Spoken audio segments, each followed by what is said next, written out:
if government officials funneled $400 million of your tax money into their own pockets, you would have heard about it by now, right? He has $1 billion fund whose own bureaucrats say reminds them of the sponsorship scandal, whose executives give money to their own companies. But you probably haven't, because when Liberals are in power, the Parliamentary Press Gallery doesn't like to highlight Liberal corruption. There's been explosive testimony by a whistleblower on this Prime Minister's $1 billion green slush fund that's seen $150 million misappropriated and gone to Liberal insiders. Liberal appointees to a board that got to make decisions as to which companies got grants worth millions of dollars of taxpayers' money gave those grants to their own companies. A scandal like this should be the lead item on the news day after day. There should be banner headlines on front pages every time there's a new development.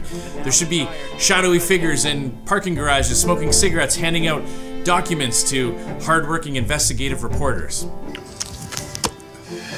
I can't tell you who I am, but I worked on the campaign. But none of that is really happening. Instead, the Parliamentary Press Gallery is focusing on all different kinds of issues where they can try to distract Canadians from the real essence of the scandal. It's the headline everywhere. Prince Charles, before he was king, shrieking at seeing shrink wrap, or plastic wrap as we call it, for the first time. So instead of letting the mainstream media confuse and distract, let's get right into the essence of this scandal. The findings that were the findings used to suspend SDTC were known to the federal government all the way back in May of 2023. There's a fund called Sustainable Development Technology Canada, and it's supposed to give grants to companies who have legitimate, innovative ideas to improve Canada's environmental record. Now, SDTC is a huge organization funded by the government to the tune of $1 billion in tax money. The Liberals appointed their friends to the board. That board gets to decide who gets the cash. And what did they do when those Liberal insiders sat around the table? They started handing out money to their own companies. $400 million of your money went not to improve environmental outcomes, but to line the pockets of Liberal insiders. $334 million over 186 cases to projects in which board members held a conflict of interest. That means they benefited from the decision, and they were the ones who made the decision. $58 million to 10 projects that weren't even eligible and couldn't even demonstrate any environmental benefit at all or any development of green technology. The Ethics Commissioner found that the chair of this board, this Liberal appointee, broke the law when she funneled money into her own company. After 9 years, the Trudeau Liberals aren't even trying to be creative in their corruption. There was a giant pile of money, which is why we call it a slush fund.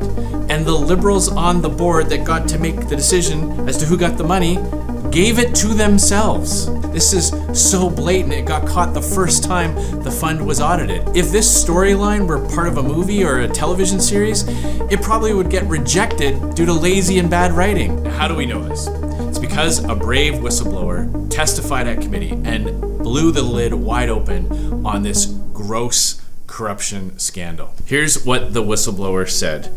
It should never have taken 2 years for the issues to reach this point, and what should have been a straightforward process turned into a bureaucratic nightmare that allowed SDTC to continue wasting millions of dollars and abusing countless employees over the last year. Now, if you were in government, you might think, well, hey, let's hold the lawbreakers to account. Let's let the truth come out, and let's let the RCMP charge those who knowingly stuffed their own pockets with your cash.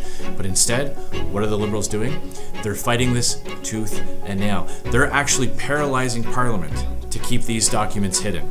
Here's what that same whistleblower said about criminal activity. I think the Auditor General's investigation was more of a cursory review. I don't think the goal and mandate of the Auditor General's office to actually look into criminality, so I'm not surprised by the fact that they haven't found anything criminal, because they're not looking at intent. So if their investigation was focused on intent, of course they would find the criminality. And do you believe that the RCMP doesn't have authority to investigate in this matter? No, I definitely believe they have authority. That's why we need the RCMP to have all the documents so they can see who knew what and when, who was directing people to make those decisions, and who got rich off of your tax money. So the Conservatives passed a parliamentary order to produce all the documents, have the government send all the evidence to the RCMP, and the Liberals refused. So the Speaker ruled that Parliament can't debate anything else until it deals with this corruption scandal. If they're willing to pay the political price for seizing up Parliament, grinding it to a halt, the only conclusion possible is that there must be something so bad in these documents, evidence so damning, that they are willing to pay the political price for grinding Parliament to a halt and cancelling part of the parliamentary session. But Conservatives aren't going to let them run away from the scandal. We're going to continue to fight on behalf of you, the taxpayers. We want the lawbreakers held to account, and we want to get your money back. Once again, thanks for watching.